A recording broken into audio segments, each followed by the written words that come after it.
Tuskegee was the true foundation of my life. You understand? It taught me and also showed me to be the man that who I am today. When I go back to Tuskegee, showing people or cultivating, different cultures. When I think of the word kinship, when I think about, as in the South we say kinfolk. Tuskegee University has produced leaders who've shaped industries across the country, including one of Atlanta's most influential real estate developers, Herman J. Russell, a visionary who helped build the city's skyline. Russell's legacy continues to inspire a new generation of Tuskegee grads. Today, we're with Dr. Carlton Curry II, a Tuskegee alum carrying the same spirit forward as he develops properties right here in Atlanta. This is the Yard Linkup, HBCU History and Legacy Series.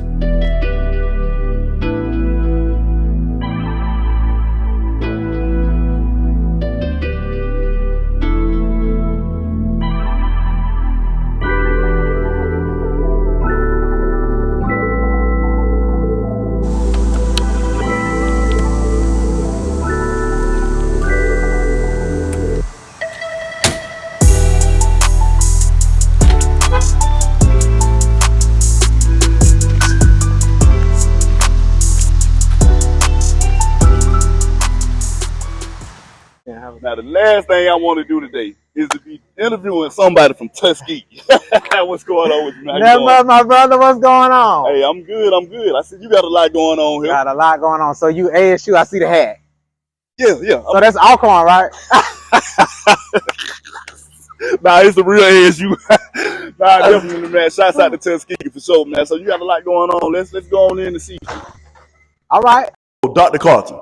Now, I want to be respectful, so do I have to say Dr. Carlton Curry II, or can I say Dr. Carlton? You can say Dr. Carlton. Dr. Carlton. Got to make sure,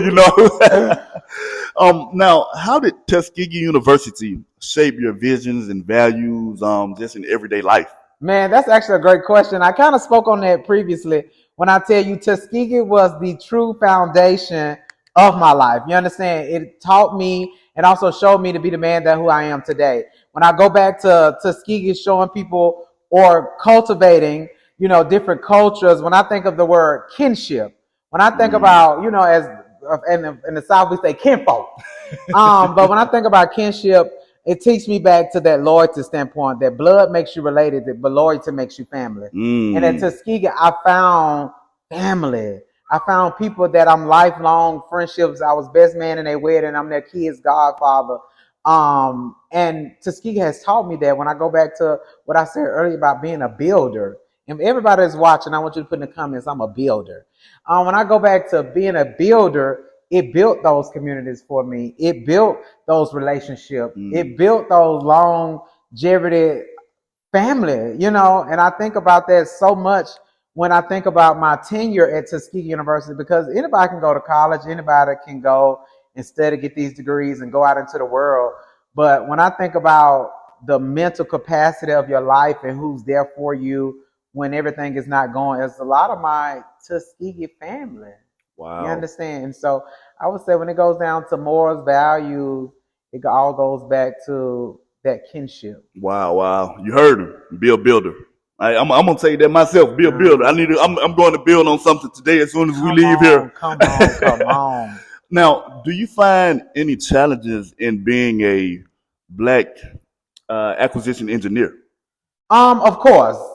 And when I think about being the only black, and I'll be honest, openly gay acquisition engineer, the challenges are super high. Already being a black man, then you're gay on top of that. That's actually super hard.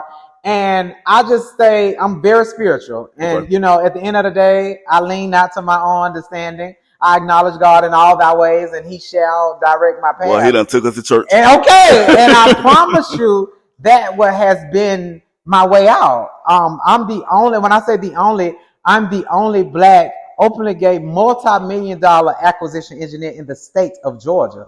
Nobody is doing what I'm doing. I don't do your cookie cutter homes. I do luxury multi-million-dollar custom estates, as we sit in my $3.1 million home right now, that I've been in this project 6 months. Wow. And, I have a small boutique construction firm that I own and operate, CEO and founder of, right here in Atlanta.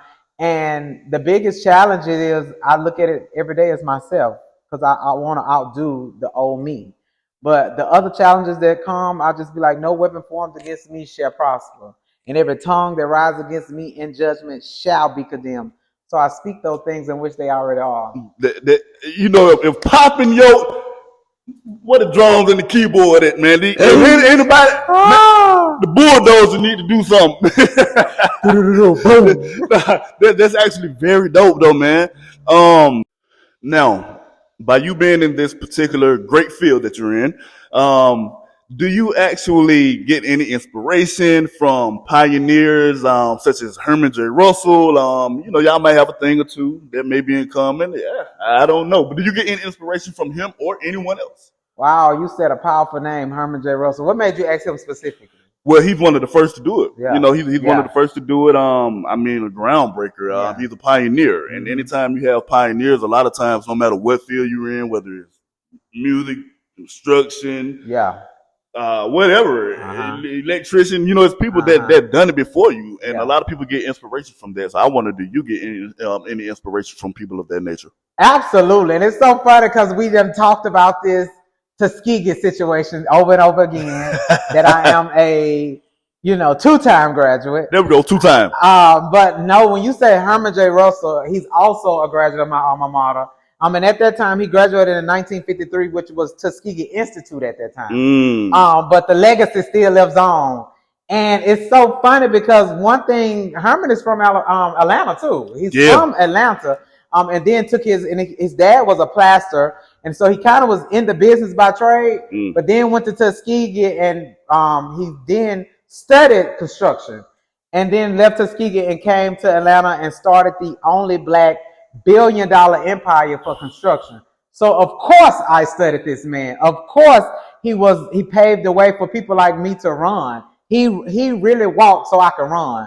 And I say that to say, when I think about the Atlanta skylines, when I think about the Atlanta airport expansion that he also played a big part in. Major. This man, also when I think about the Rice Center, which is the Russell Center for Innovation and Entrepreneurs, the West End Academy, the Herman J. Russell West End Academy, all of these things that took place that still stands today, that's what we consider legacy. Yes. So within his eulogy, I carry out his legacy. You understand? And so when you ask me, did I look up to pioneers like that? Of course, because it goes back to what I said initially. Not only was he building, construction, but he was building businesses. He was building opportunities. He was building people. And so with that being said, that's the same motive and the same mission that I carry to this day. And he's one of my 4 founders, as they would like to say, when it comes to this. A lot of us is not into construction. As you know, this is not kind of like our game. Mm-hmm. And looking at somebody like him who turned this into, once again, a billion-dollar industry for blacks, was like, if he can do it, I can do it too. And I'm walking in his footsteps, and I proudly walk in his footsteps. And I hope somebody like him is shining down and looking down and like, I see you, black man. I see you, black man. Absolutely. In the same way that you followed in certain footsteps, I guarantee you it's going to be some people that's going to be following in yours as well, man. So that's amazing. He dropped a lot of gems right there, a lot of gems. And I'm pretty sure a lot of y'all going to go do y'all research on some of those buildings that he just said and a lot of things, as well as Herman J. Russell as well. So absolutely. Now, I have a question for you. A lot of times they say when you're doing something that you love, you never work a day in your life. Yeah. Do you ever have your days, or have you had your days where you just wanted to just stop in this particular industry? So, no, I have not. I truly believe that metaphor. When I think of something that I love to do, and it's like Christmas to me. Every day is something different. When I go to bed, I literally write down all my to-do lists and what's going on at my properties. And let's be clear, I have 4 of these going on at the same time. So I'm very, very busy. So I write down, and like I said, I have a whole construction boutique. So within my firm, I have a project engineer, I have a chief operating officer, I have superintendents, and I have project managers. So within that whole boutique of business, we kind of do our thing. And for me, it's like, oh my God, drywall going tomorrow. I can't wait to be there to see it go in. I kind of get mad if they have to cancel or something happened and they can't do it that day. Because I'm like, I was looking forward to this day because I'm real big on scheduling too. Okay. But this is something I love to do. Like, I love to see the beginning to the end. I call it soil to soul. Okay. So I love to see the development of it all. Like, I mean, every aspect of construction, the good, the bad, the ugly, and the beautiful. And also the check. You know, I love it all. So I tell people, bigger the risk, bigger the reward. No risk, no reward. And so this is something that's been very rewarding to me. And once again, it shows me the definition of victorious. In order to have victory over something, you have to overcome a challenge or obstacle.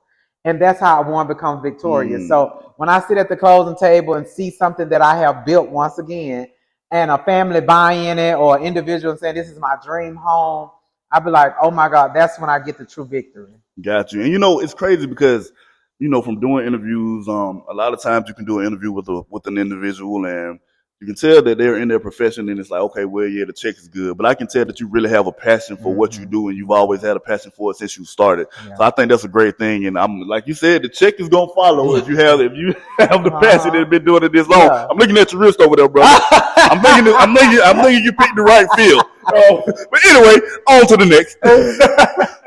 Yes, sir, I have. And I will say too, shameless plug, but my interior designer, which is also a close friend of mine, which is also a brother that was built once again on Tuskegee's back. He's also an alum of Tuskegee University. He plays a pivotal and major role, very big role in my business, you know, with designing all of my houses. So I tell people all the time, these houses are designed with love, with care, with kinship, with brotherhood. And he's very renowned. And one of the things too, like every single detail on our houses has a thought behind it and a mission and a passion. So I would say that too, to shameless plug. Shout out to Jonathan Bailey, my interior designer of the Bailey Gallery. There we go. There we go. Right there. Yeah. See the conversation.